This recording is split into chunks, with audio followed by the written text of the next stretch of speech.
I am back! After a few weeks of IRL stuff pushing me around, I am finally able to return to videos. Feels good to be back. What better way to come back than with a new model showcase? Here's my brand new model of Edward the Blue Engine.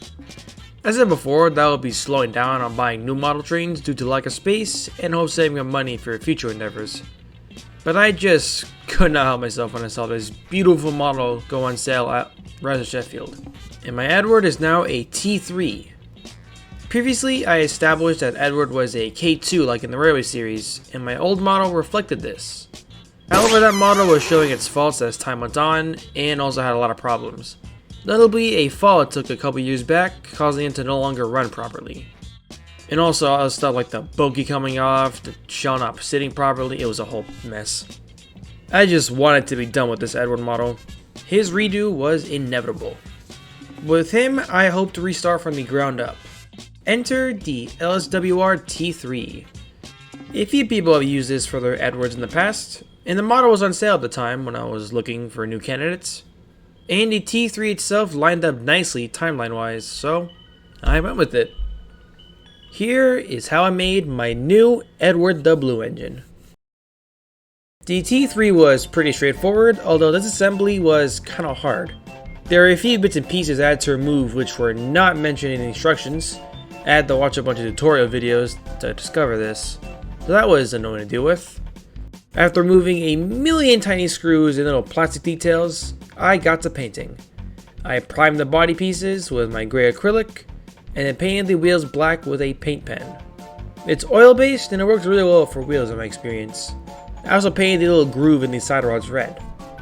The pistons were painted black as well. After that came several coats of blue for the body. My shade of choice was Cobalt Hue by Apple Barrel.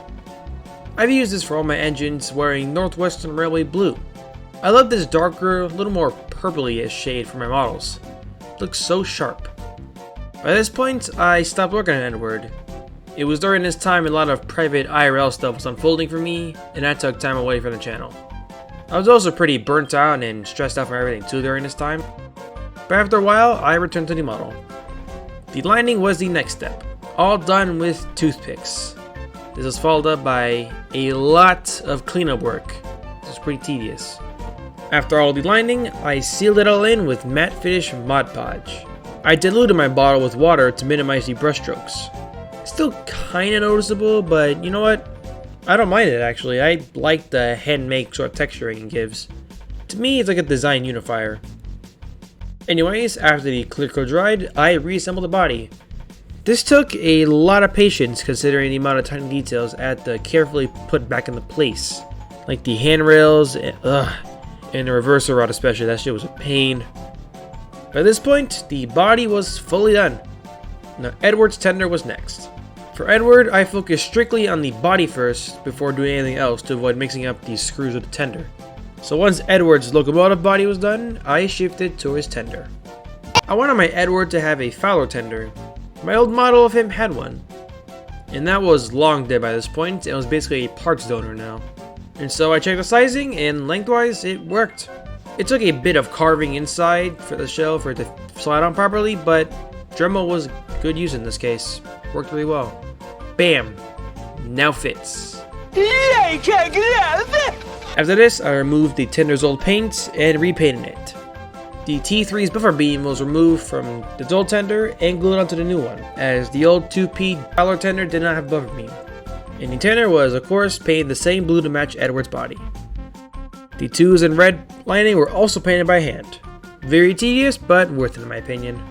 After I passed with the matte Mod Podge and a reassembly, Edward the Blue Engine was effectively reborn.